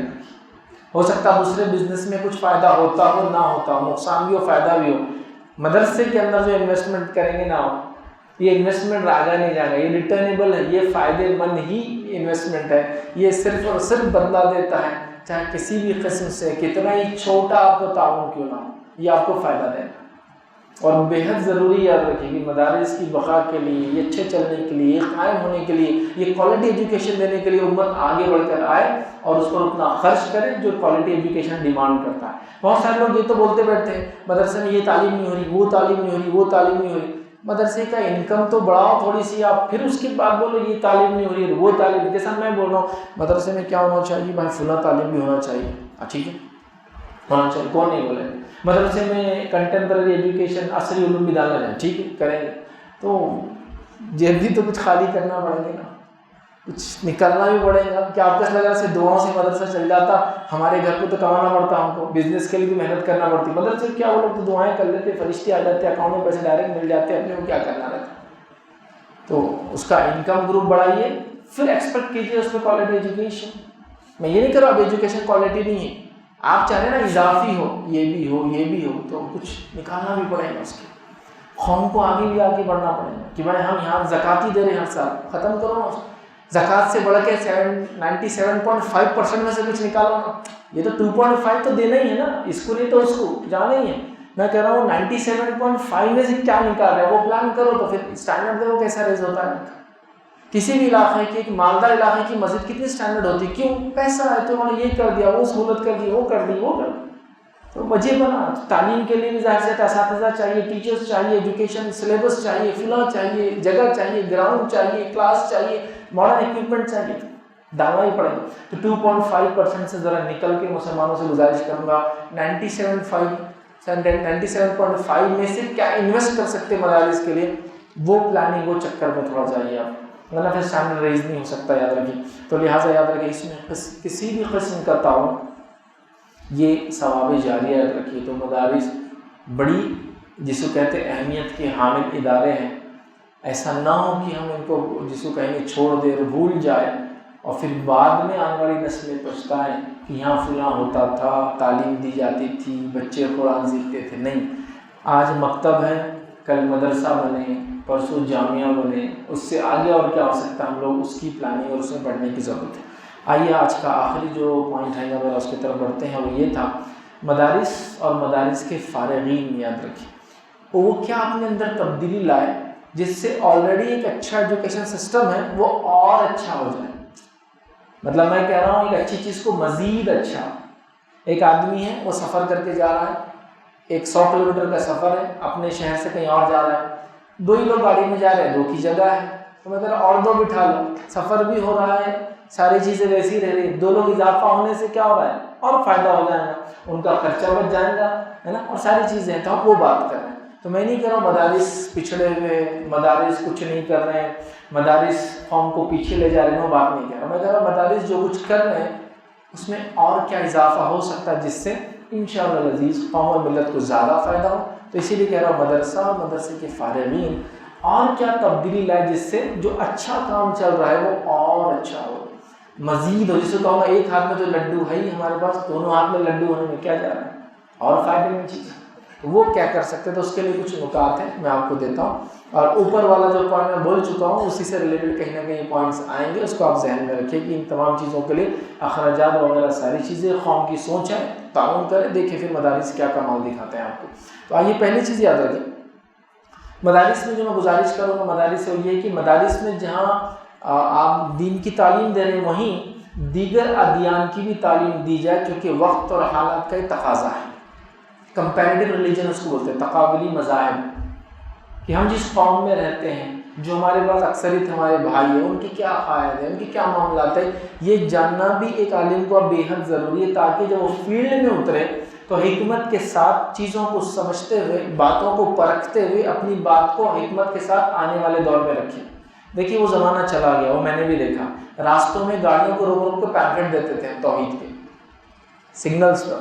ابھی کیجیے گا ٹرائی، ابھی کوشش تو کیجیے آپ ایسا کرنے کی۔ کہیں یہ کتنے دن کا نتیجہ، یہ 8 سے 9 سال میں یہ حالت ہو چکے ہیں۔ تب وہ زمانہ نہیں رہا کہ آپ خالی بیٹھیں گے۔ تو آپ پہلا نقطہ یاد رکھیے، کمپیریٹیو ریلیجن، تقابلی مذاہب ایڈ کیے جائے، اور ساتھ ہی ساتھ کانسٹیٹیوشن کا بنیادی علم طلباء کو دیا جائے مدارس میں۔ کانسٹیٹیوشن، دستور ہند کا بنیادی علم دیا جائے، تاکہ کہیں ایسا نہ ہو کہ کوئی کام ہم نکل کر کرے اور وہ دستور کے خلاف جا رہا ہو۔ چونکہ آج ہم کو کیا ہے، لا آف دی لینڈ کو بھی ماننا پڑتا ہے، شریعت تو ہے ہی، لیکن لا آف دی لینڈ بھی کچھ چیزوں کو کرتی ہے۔ الحمدللہ انڈین کانسٹیٹیوشن ایسا کوئی حرام کام ہم پر واجب نہیں کرتا کہ کرنا ضروری ہو، کئی حرام کام کی اجازت دیتا ہے کہ کیے جا سکتے ہیں، لیکن ہم کو ضروری نہیں کرتا کہ تم بھی کرو۔ اتنا تو ہے کہ کوئی حرام کام ہم پہ واجب نہیں کرتا ہے، تو یہ بات تو ایک خصوصیت ہے اس کانسٹیٹیوشن کی جو دوسری جگہ نہیں ہے۔ میں چونکہ اس کا طالب علم ہوں، دستور دنیا کے میں نے کئی دستور پڑھے ہیں اس کے علاوہ بھی، تو میں جانتا ہوں جتنی لچک انڈین کانسٹیٹیوشن میں اتنی لچک دوسرے دنیا کے قوانین میں نہیں ہے۔ اس میں بہت لچک ہے، مطلب یہ لوگوں کے حساب سے ڈھلتے رہتا ہے۔ اس لچک کا فائدہ ہونا چاہیے، وہ تبھی مجھے معلوم ہوگا ہم کو کہ دستور کیا ہے، یہ کیا چیزوں کو ہم پہ بنیادی چیزوں کو عائد کرتا ہے، کن چیزوں سے منع کرتا ہے، بہت بیسک ہوتی ہے۔ اور مدارس کے اسٹوڈنٹس کے لیے بالکل بولتے ہیں نا بائیں ہاتھ کا کھیل ہے، وہ کیسے، وہ اتنا بڑا فقہ پڑھتے ہیں آلریڈی، اتنے سارے اصول، ضوابط، حرام حلال، یہ وہ جو پڑھتے ہیں، کانسٹیٹیوشن سمجھنا کوئی بڑی بات نہیں، بہت چھوٹا سا ہوتا ہے کانسٹیٹیوشن اس کے مقابلے میں۔ تو یہ بھی ایک سبجیکٹ جیسے ایڈ کر دیا جائے، اسپیشلی جو ہائر کلاس کے طالب علم ہوتے ہیں، کمپیریٹیو ریلیجن اور دستور ہند، یہ ایڈ کیا جائے تو کیا ہوگا، 4 چاند لگ جائیں گے اس کے علم میں۔ اب وہ بات کریں گے تو اس کو پتہ ہے کیا بولنا ہے اور کیا نہیں بولنا ہے، کن چیزوں کو حذف رکھتے ہوئے اپنی بات میں رکھ سکتا ہوں، کن چیزوں کو بولتے ہوئے بھی میں نے نہیں بولا بول سکتا ہوں، کن چیزوں کو بولنے کے بعد بھی یہ کہہ سکتا ہوں کہ میرا معنی یہ نہیں تھا، اس کو اپنے رائٹس پتہ ہوں گے تو یہ سب کریں گے۔ تو یہ آج ضرورت ہے وقت کی، پہلی۔ دوسری چیز، مدارس میں یہ چیز کمپلسری کی جائے کہ وہ عربک اور انگلش زبان میں بول چال کرے۔ بہت سارے لوگ میں نے دیکھا مدارس کے طلبہ ہوتے ہیں لیکن وہ عربی میں بول نہیں سکتے ہیں، عربی بہت اچھی سمجھ سکتے ہیں، میں بول رہا ہوں بول چال والی عربی، اور اس کے ساتھ ساتھ بول چال والی انگلش۔ مدارس کے طلبہ جو انگلش پڑھتے ہیں، ایسا فارن لینگویج پڑھتے ہیں، تو ان سے اچھی گرامر کسی کی نہیں ہوتی عربی کی۔ اور اردو میں جو لوگ اردو میڈیم کے بچے انگلش پڑھتے ہیں نا، ان کی گرامر کبھی بھی انگلش میڈیم کے بچوں سے اچھی ہوتی ہے۔ تو لہٰذا اب صرف بول چال کا ہی مسئلہ ہے، تو وہ بول چال کریں۔ دیکھیے انگلش اور عربک دونوں انٹرنیشنل لینگویجز، انگلش نمبر 1 پہ آتی ہے اور عربک نمبر 4 پہ آتی ہے، 4 نمبر پہ آتی ہے as a international language. English ہے، چائنیز ہے، فرینچ ہے، عربک ہے، اسپینش ہے، یہ انٹرنیشنل لینگویجز جو 10 کاؤنٹ ہوتی ہے، بڑی زبانوں میں عربی بھی ہے۔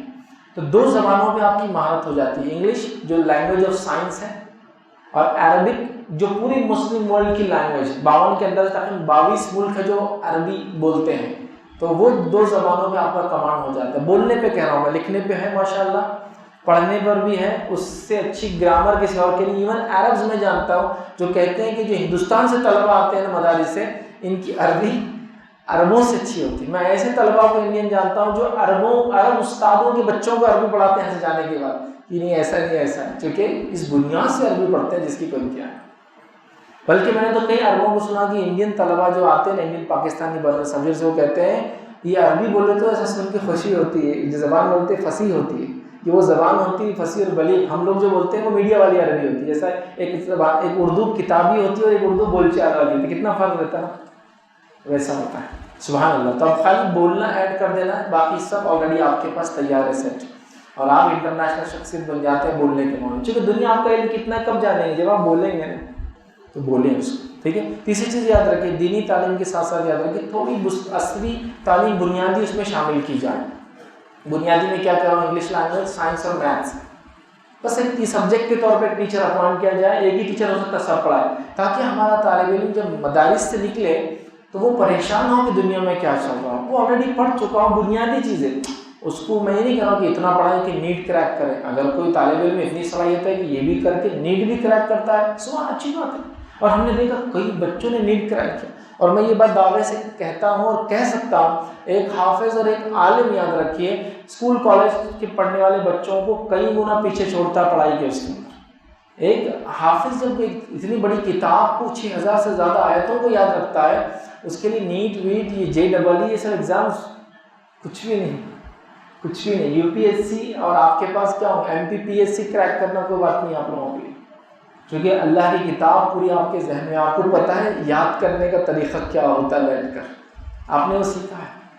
تو یہ سب چھوٹی باتیں کر رہا ہوں، بس ایڈ کرنے کی ضرورت ہے ایک ماڈیول۔ آپ دیکھیے یہ بچے ایسے دوڑتے ہیں اس ریس کے اندر کہ دیگر جو اسکول کالج سے پڑھے اسے تعجب کرتے ہیں یہ بچے آئے کہاں سے، بھائی یہ تو کسی مدرسے کے بچے، یہ کیسے جانتے اتنا سب، اس لیے کہ ان کا علم ہی ایسا آلریڈی اتنا وسیع لے رہے ہیں، اس میں ایک چھوٹا ماڈیول میں کہہ رہا ہوں اور ایڈ کیا جائے ادھر، ٹھیک ہے. اسی طرح جو ہے اسکل ڈیولپمنٹ کے کورس مدارس میں بچوں کو کرا دیے جائے. اسکل ڈیولپمنٹ کیا ہو سکتا ہے؟ Mobile repairing, gadget repairing, electrical course, plumbing course, tailoring course, یہ ایسی ہنر ہے جس کو اسکل ہے، ہنر دیے جائے، ایسے ہنر جو ان کو کام آئے زندگی میں.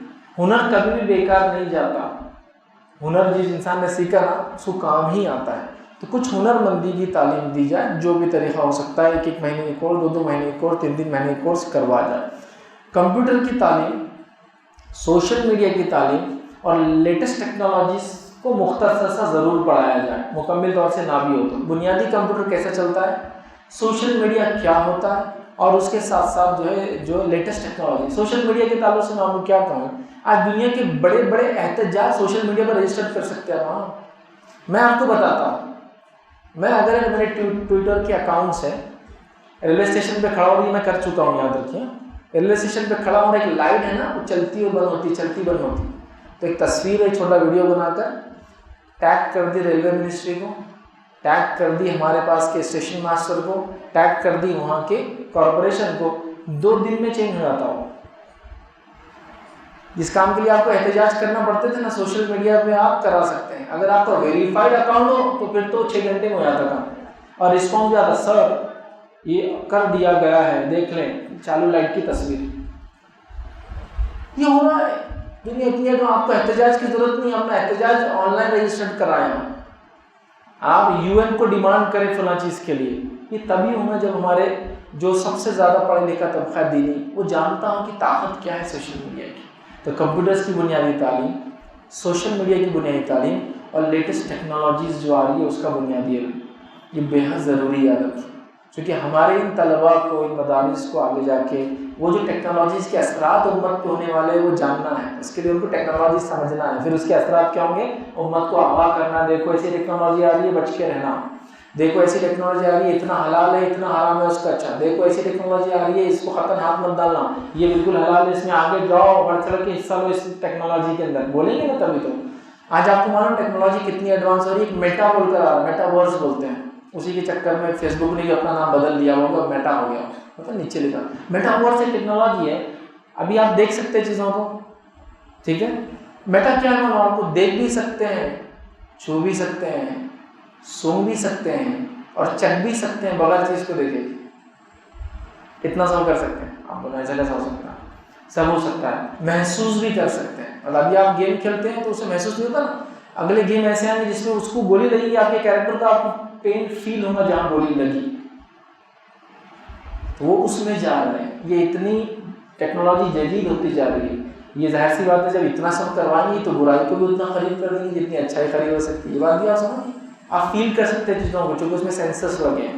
آپ چکھ سکتے ہیں چیزوں کو. آپ بولیں گے وہاں تو نہیں ہے. پرنٹر کیسا ہوتا ہے نا، 3 کلر مل کے سارے کلر بناتا ہے، تو ویسی چیزیں ہوں گی جس میں آپ وہ بنا کے آپ کو مٹھائی، اچھا ایسا ہے کہ تو ویسی خرید ٹیسٹ ہے وہ مٹھائی سینس ہوگا. اچھا اتنا وہ جدیدیت ہے اس کے اندر، وہ آ رہی ہے، دور نہیں ہے. اگر بہت ابھی 50 سال آ رہی ہے، بس آپ 2 سے 3 سال میں دیکھیں گے میٹا اپلیکیبل رہیں گا. آپ جاؤ رجسٹریشن کراؤ فلاں کرو. دبئی ایئرپورٹ کو گیا تو وہاں دیکھیے کہ آدمی ویلکم کرتا رہتا آپ کو گیٹ پر. جب میں بھی ایک بار گیا تھا 14 میں، فرسٹ ٹائم میٹا دیکھا تھا میں، تو میں بھی چلا گیا، اس نے سلام کیا. تو بعد میں دیکھا نا آگے سے ہے نا پیچھے سے ہو، خالی امیج ہے جو نیچے سے لائٹ میں آتی. ایک شخص ہے، دور سے دیکھتے لگتا ہے انسان ہی کھڑا ہے، سلام کریں گا، ویلکم کریں گا آپ کو دبئی میں. آپ نزدیک کے دیکھتے ہو لائٹ ہے اور وہ آدمی نہیں ہے اصل، خالی وہ لائٹ ہے، وہ دکھتا دور سے. نزدیک گئے تو وہ آر پر چلے جاؤ، اس میں سے وہ ویلکم کر رہا ہے. لیکن وہ لائیو بھی آ سکتا ہے، مطلب وہ آدمی کہیں بیٹھ کے لائیو بھی آتا ہے. آپ کی میٹنگز آپ بغیر گئے کہ وہاں اٹینڈ کر سکتے ہیں. آپ چیئر پر بیٹھیں گے، لوگوں کو آپ بیٹھے ہوئے دکھیں گے، جبکہ آپ ایک کیمرے کے سامنے ہوں گے. جہاں آپ وہاں بیٹھو، آپ کا استقبال وہیں ہونے والا ہے آن لائن. یہ ہے وہ ٹیکنالوجی، یہ آ رہی ہے، آ گئی ہے. اس کو آپ محسوس کریں گے کچھ دنوں میں ہر عام آدمی کے ہاتھ میں. تو اس کے لیے ہمارے بچوں کو تیاری کی ضرورت ہے. ریسرچ ورک، تحقیقات کرنا بچوں مدارس کی بڑی ذمہ داری. ریسرچ کیجیے. آپ ریسرچ کس چیز پہ کیجیے؟ چونکہ آپ کو لیڈر بننا ہے اس قوم کا. ایک عالم ہی ایک اچھا لیڈر بن سکتا ہے قوم کا. جس کو علم نہ ہو کیا لیڈر بنے. تو آپ کو ریسرچ ورک کرنا ہے. آپ کن لوگوں میں جا رہے ہیں، آپ کو کیا کام کرنا ہے، وہ لوگوں کی ضرورتیں کیا ہیں، ان کی برائیاں کیا ہیں، ان میں اچھائیاں کیا ہیں، کن چیزوں کو مجھے ابھارنا ہے، کن چیزوں سے ان کو روکنا ہے، کن چیزوں میں ان کو آگے شاباشی دینا ہے، بڑھو آگے بڑھو، یہ بہت اچھا کام ہے. یہ سب کرنا تھا کہ ریسرچ ورک لگتی ہے، محنت کرنا پڑتی ہے کہ قوموں کی کیا برائیاں کیا اچھائی، میں کہاں امام ہوں، کیسے لوگ آتے ہیں، کیوں آتے ہیں ٹائم پہ، یہ نماز کیوں نہیں آتی، یہ نماز کیوں آتے ہیں، یہ خطبے کو پسند کرتے ہیں، خطبے کو ذرہ برابر بھی پسند نہیں کرتے. ایسی باتیں ریسرچ کیجیے ان پر، پھر ان کو ریسرچ کے بعد وہ چیز دیجیے قوم کو جس کی وہ ضرورت محسوس کرتی ہے. بہت امپورٹنٹ ہے، تو یہ سمجھنا ضروری ہے. تو ریسرچ ورک ضروری ہے بچوں مدارس کے لیے. اسی طرح موجودہ نصاب کے اندر میں ایک مشورہ دوں گا، ایک تبدیلی لے جائے، اس لیے کہ تبدیلی نہ ہونے کی وجہ سے امت کا لاکھوں کروڑوں روپیہ ہر سال برباد ہوتا ہے. لاکھوں کروڑ روپے کی بات کر ہر سال برباد ہوتا ہے. وہ کون کون سے فیلڈ ہے جس میں ضروری ہے؟ مدارس میں آلریڈی ماڈیول ہے تجارت میں کچھ چیزیں ایڈ کی جائے. پہلا، شیئرز، کموڈیٹی، اسٹاک، بانڈ اور پریشیس میٹل کا مارکیٹ کیا ہوتا ہے، اس کے ساتھ ساتھ ڈیجیٹل کرنسی، اس کے ساتھ ساتھ فوریکس، اس کے ساتھ ساتھ بلاک چین سسٹم اور کرپٹو کرنسی کیا ہوتا ہے، ایڈ کیا جائے.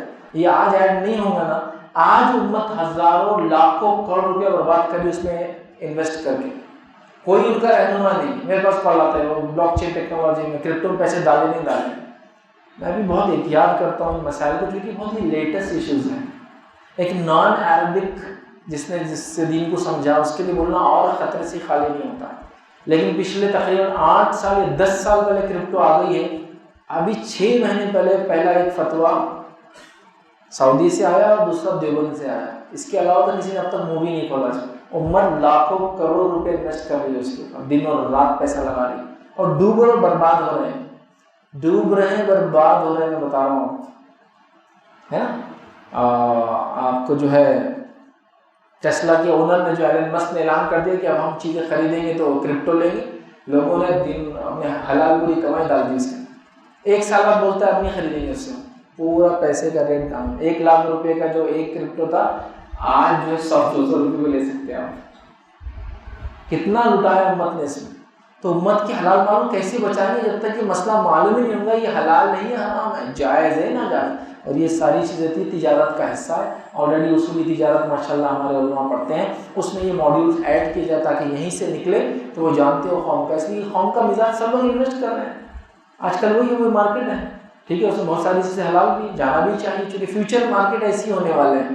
پہلے تو ایسا تھا نا، منڈی میں سامان لا کے رکھتے وہاں بیچتے تھے. اب کون کتنے لوگ منڈی میں بیچتے ہیں؟ کوئی اور آدمی آپ کے بدلے منڈی میں جا کے بیچتا ہے، آپ تو خالی آن لائن دیکھتے ہیں. تو یہ ہو رہا ہے، تو لہٰذا اس میں جانا ہمارے لیے بے حد ضروری یاد رکھیں. اسی طرح یاد رکھیں مسائل جو آ رہے ہیں فتنے ایک کے بعد ایک، یہ علماء کی ذمہ داری ہے کہ ایک ایسا گروپ بنائیں اسپیشلی مدارس میں، جو فارغین ہوتے ہیں لاسٹ ایئر والے، ان کو بتایا جائے کہ جو فتنے ابھی کون کون سے آ رہے ہیں تم کیسے اس پہ محنت پہ ورک آؤٹ کریں گے، اور پچھلے لوگوں نے اس پہ کیسی محنت کی تھی، تاکہ جب فیلڈ میں جائے تو ایسا نہ ہو کہ کوئی آ کے بیٹھے مولوی صاحب یہ کیسا ہو، بولے مجھے نہیں معلوم. وہ کہیں کہ میں بھی سیکھ رہا ہوں، مجھے کچھ باتیں بنیادی معلوم ہے، اور بتائیے آپ کیا ہے، میں بتاتا ہوں اس کا پھر حل کیا ہے. تو ان کو وہ چیزیں سکھائی جائے. اسی طرح علماء کو ویژنری بنایا جائے. ویژنری سمجھ گیا، وہ خواب دیکھنے والے لوگ ہو، وہ دور سے سمجھنے والے لوگ ہو. یہ بنانے کے لیے ان میں لیڈرشپ کوالٹیز ڈالنا پڑتی ہے.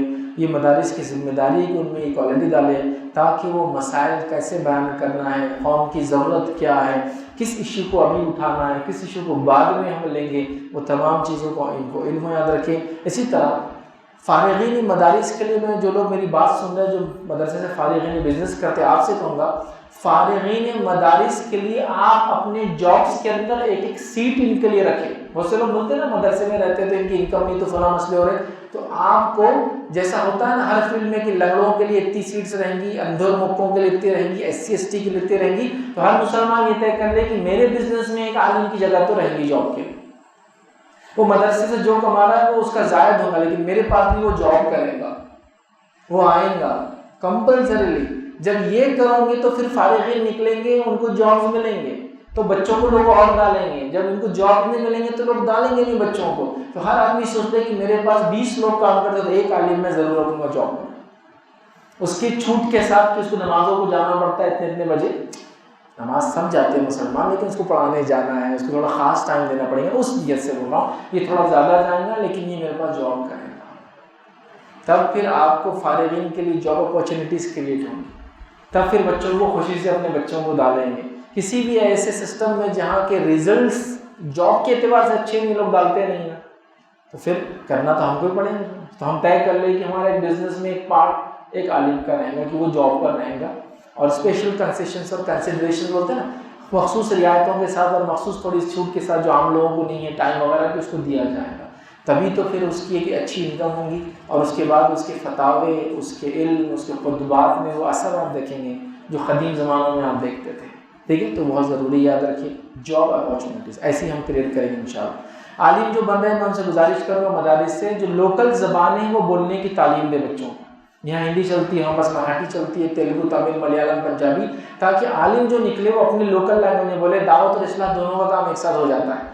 نان مسلم کو کوئی مسئلہ ہے مراٹھی میں دیکھنا چاہے تو مراٹھی میں کوئی اسپیچ ہی موجود نہیں مسلمان کی، دیکھ لیں رہے اچھا ہے، ایسا ہے کہ مسلمانوں کا پردہ بولے تو یہ رہتا ہے کیا فلاں ہندی میں ہونا چاہیے۔ اور بھی لینگویجز ایسی، چونکہ اردو اور ہندی تقریباً ایک جیسی تو لوگ سن لیتے ہیں، لیکن ہندی بھی ہونا چاہیے، اردو، تو ان کو تھوڑی سی مشق کروائی جائے تاکہ وہ اس طرح سے کرے۔ اسی طرح آخری بس 2 پوائنٹ ہیں۔ ایک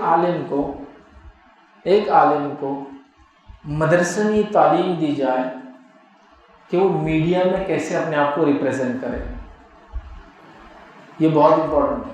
لوگ مجھ سے پوچھتے ہیں دعوت اسلام کے لیے ہم کو کیا تیاری کرنا پڑے گی، فلاں کرنا پڑے گی۔ میں آج کے دور میں کیا مشورہ دیتا ہوں لوگوں کو، دعوت اسلام کے لیے آپ کو کچھ نہیں کرنا ہے، صرف پرائم ٹائم میں بیٹھنے کی سکت پیدا کرو اندر اپنے لیے۔ 9 سے 10 بجے جو نیوز چینل آتا ہے پرائم ٹائم، اتنی سکت پیدا کر لو، ایک وقت میں 9 سے 10 کروڑ لوگوں تک دعوت جاتی ہے آپ کی کچھ منٹوں میں۔ صرف آپ اسٹیج پہ بیٹھے، مولوی جیسا چہرہ، تو لوگوں کو پتا ہے مسلم آیا ہوا ہے، وہ آپ سے ایک سوال کرتا ہے، جواب دو، اس کی ضرورت ہے، اور آپ کی دعوت 9 سے چھوٹے موٹا چینل بھی 9 سے 10 کروڑ چلتا ہے جو نیشنل لیول پر آتا ہے۔ ہندی اور انگلش کی ریچ تو بہت بڑی ہے، اگر اس کو چھوڑ بھی دیں تو لوکل ریجنل لینگویج بھی اگر آپ کی کوئی، ہندی کا تو بہت بڑا دائرہ، Rajasthan, MP, UP, Punjab, Delhi کا سب اردو ہندی سب لوگ سمجھتے ہیں۔ تو ایک اگر ہمارا عالم وہاں جا کے بیٹھتا ہے اور چند باتیں بولتا ہے جس کو معلوم ہو یہ میڈیا کی دعوت کیسے دی جاتی ہے، تو 9 سے 10 کروڑ لوگوں کو 1 گھنٹے کے پرائم ٹائم میں 5 سے 6 منٹ بولنے کا موقع ملے گا، 4 لوگوں میں اپنی دعوت کر سکتا ہے۔ ہاں نہ صحیح غلط اتنا بولنے میں کافی کہ بھائی آپ کا اسلام دہشت گردی پھیلاتا ہے، یہ ہم کہہ رہے ہیں نہیں پھیلاتا ہے، یہ آپ کا ریپریزنٹیشن بتاتا ہے۔ وہ جو بولتا ہے نا کبھی کرنا وہ پیڑ رہتا، وہ لڑ رہا، جھگڑ رہا، گالی دے رہا، ہم تو کریں گے، ہماری مرضی، ہم پہ ظلم کریں گے تو ہم چھوڑیں گے کیا، اس کو کوئی گرفتار نہیں کرتا، لیکن اسٹیشن کرنے کے بعد کوئی دوسرا آدمی ہے تو دوسرے دن گرفتار ہو جائیں گے، ایسا بول لیں گے۔ وہ پیڑ ہوتے ہیں، پیسے دیتے 2-5 ہزار بیٹھ جاؤ، یہ دعوت بھی ہے، یہ وقت کی ضرورت ہے۔ تو ایسے علماء آئیں گے جو دین کو سمجھتے ہیں، وہ دنیا کو سمجھنے لگ جائے، بس سیاست کیسی چل رہی سمجھ جائے، سیاست دنیا سمجھ کے دین آتا ہے ماشاءاللہ، یہ آدمی ایلیجیبل ہے آنسر جواب دینے کے۔ بہت اہم چیز ہے، یہ کردار ہم کو نبھانا ہے، یہ دعوت ہے، بہت بڑی یاد رکھیے۔ ایک آخری چیز یاد رکھیے، ایک میں 2 پوائنٹ ہیں۔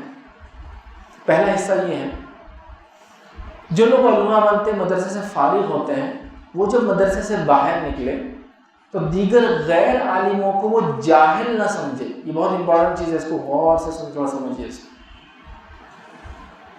ہمارے پاس ایک مسئلہ یہ ہوتا ہے کہ ہم کو یہ بتایا جاتا ہے کہ عالم ورسز جاہل کی جنگ ہے دنیا میں، تو تم بچوں جو باہر جاؤ گے نا تم کو جاہلوں سے لڑنا ہے، لیکن یہاں تو doctors, engineers, lawyers, pharmacist, media person, management کے لوگ بیٹھے ہوئے، businessman, entrepreneurship, startup چلا رہے ہیں، کروڑپتی لوگ بیٹھے ہیں، یہ کہاں سے جاہل ہو؟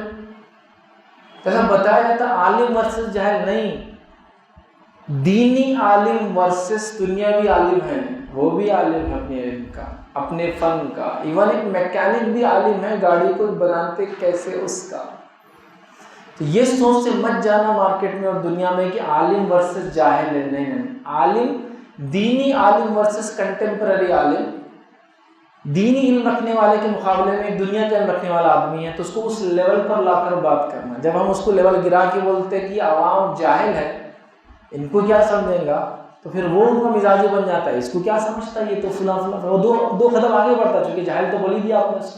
یہ غلطی کبھی مت کرنا بچوں، آپ نکلو گے نا آپ عالم بنو گے دین کی، لیکن دوسروں کو بھی رسپیکٹ دو، اس لیے کہ وہ بھی اپنے فن اور علوم کے عالم، چاہے جس میں بھی کیا، چاہے جیسے بھی کیا۔ اب اندازہ لگائیں ایک مسجد جس نے بنائی، کئی بار میں نے دیکھا وہ غیر عالم لوگ ہوتے ہیں لیکن مساجد بنانے کی تڑپ رکھتے ہیں، مال بھی خرچ کرتے ہیں، کیس بھی جھیلتے ہیں، مسجد کو اسٹیبلش کرتے ہیں، لوگوں سے لڑتے ہیں، آس پاس سے لڑتے ہیں، لیکن کھڑے رہتے ہیں. یہ مسجد بنانے کا علم رکھتا ہے، ایسے فتنے کے ماحول میں کیسے بنانا. رسپیکٹ دینا پڑے گی اس کو آپ کو. ویسے ہاں وہ جاہل تھا، بنا دیا مسجد، اللہ نے لے لیا اس سے کام، ایسا نہیں، ڈس رسپیکٹ ہے. تو آپ یہ یاد رکھیں، عالم ورسز جاہل نہیں سوچ کے باہر نکلنا. عالم ورسز ادر عالم ہے، مطلب ایک عالم کے مقابلے میں بات ہو رہی ہے، ایک عالم جو دنیا کا علم رکھتا ہے. جب اس کو جاہل سمجھ کے بات کروں گی، مسئلہ کھڑا ہوگا، اس کو بھی عالم سمجھ کے عزت دوں گے، وہ بھی آپ کو رسپیکٹ دیں گے، اور دونوں مل کر اس دنیا کو آگے لے جائیں گے اور خیر کی طرف لے جائیں گے. یہ امپورٹنٹ ہے. اور اس کا آخری جملہ، آخری پارٹ ہے، سیاست سے بچنا پالیٹکس سے. پالیٹکس نے اچھے اچھے مدارس کا بیڑا غرق کر دیا، اچھے اچھے علماء کے علم کا فائدہ لوگوں کو نہیں ملا. سیاست سے بچنا. شیطان آپ کو چھوٹی سوچ دلائے گا کہ تو آپ نے بڑا علم حاصل کر لیا.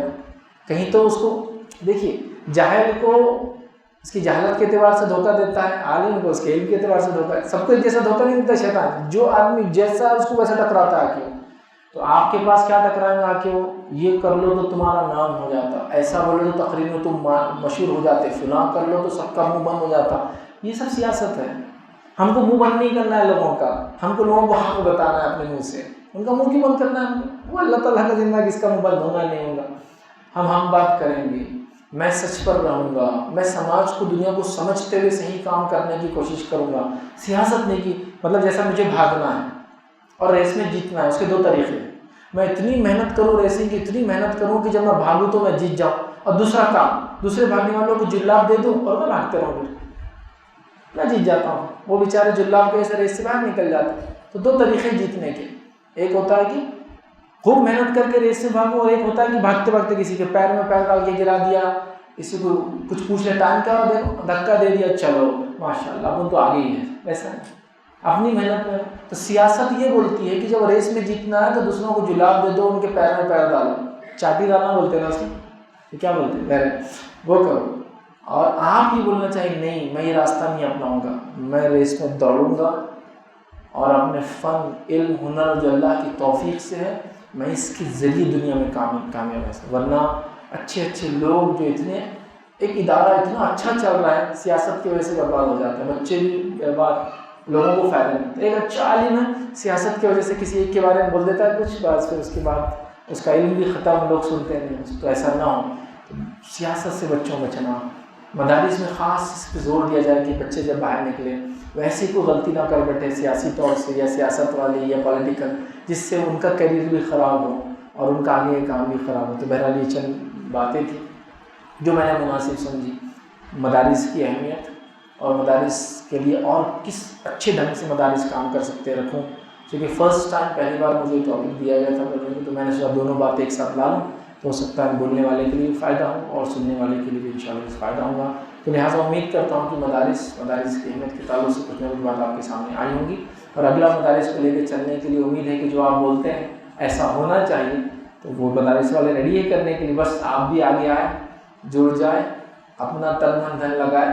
دیکھیے پھر یہ بچے اور یہ مدارس کے علماء کتنے آگے تک دوڑتے ہیں اور کتنے آگے تک بھاگتے ہیں. رشک کریں گے آپ ان کو دیکھ کر، چونکہ یہ دین کے عالم ہوتے ہیں، اللہ کی کتاب کے حافظ ہوتے ہیں. ان کا علم، ان کا حافظہ بہت الگ ہوتا ہے. یہ بہت کچھ دنیا میں کر سکتے ہیں دین کا علم حاصل کرتے ہوئے بھی، اور اس کے ساتھ ساتھ بھی ہم کو بھی ضرورت ہے کہ اس کو پروموٹ کریں اور آگے بڑھائیں. اسی پر اپنی بات کو ہم ختم کریں گے. اللہ رب العزت سے دعا ہے کہ اللہ سبحانہ تعالیٰ اس مدرسے کی کوششوں کو جو قبول کرے، تمام لوگوں کی جو ہے ان کو ایسی دینی کوششوں کو، جد و جہد کو قبول کرے. ہم تمام کو اس کا بہترین بدلہ اس دنیا اور آخرت میں ادا کریں. جب تک ہمیں زندہ رکھے، اسلام پر زندہ رکھے، خاتمہ ہمارا ایمان پر ہو. وآخر دعوانا الحمدللہ رب العالمین. سبحان ربک رب العزت عما یصفون وسلام علی المرسلین والحمدللہ رب العالمین. It's Al Fajr Educational Foundation presentation.